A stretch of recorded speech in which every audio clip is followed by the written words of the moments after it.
All right, in this exercise, we are going to practice creating an estimate.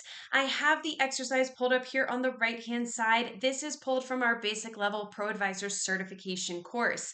If you would like more information about that course, there is a link below in the description. Feel free to click on that after we go through the exercise. Let's see what we're going to do for today. Developer Photography is considering installing an outdoor background for their photography sessions. They would like an estimate for 10 hours of design work, plus one rock fountain, one pump, and installation, which you anticipate should take about 3 hours. So, how would we set this up? Let's find out. You will need to be in the sample company to do this exercise. Now, if you're not sure how to get into the sample company or get your own free QBOA accounts, be sure to click on the link below in the description. So let's get started with the exercise. We're going to click the plus new button and then select estimate. Go ahead and click on that plus new button on the left-hand side. And then under customers, you're going to select estimate. Now, as a note here, you can also create an estimate by selecting Create Estimate from the Estimate section of the Sales Center. So instead of doing the plus new button, you would have hovered over Sales and then clicked on Estimates to create a new estimate. Now let's go ahead and complete the estimate using the information from the scenario. Remember, the customer here is Gavelber.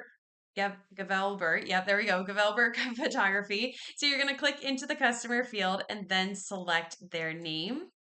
Their information is going to populate for you. So now let's go ahead and complete the rest of it based on the scenario. I'm going to scroll back up to the top here so that we can look at it. We have design work first. So click into that product service field 2 times. You will see design here up at the top. Click on that. And then the amount is 10 hours. So in the quantity field, go ahead and change that to 10. Next, we need to add one rock fountain. So again, click on that second line, click into the product service field 2 times. Scroll down just a little bit until you find rock fountain. Go ahead and click on that. And when you do, it shows the price and it has the quantity as 1, which is great. That's what we want to leave it as. Next is one pump. So click again in that third line. We're going to click on the product service field 2 times. You'll see pump here is right towards the top. So go ahead and click on that. We have 1 for the quantity, the rate fills in, and everything looks good.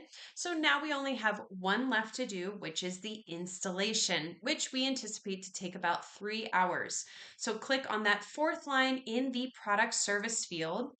You're going to click into it 2 times until you find installation. You could also type it in the field itself to have it populate for you. Here is installation. Go ahead and click on it once you find it.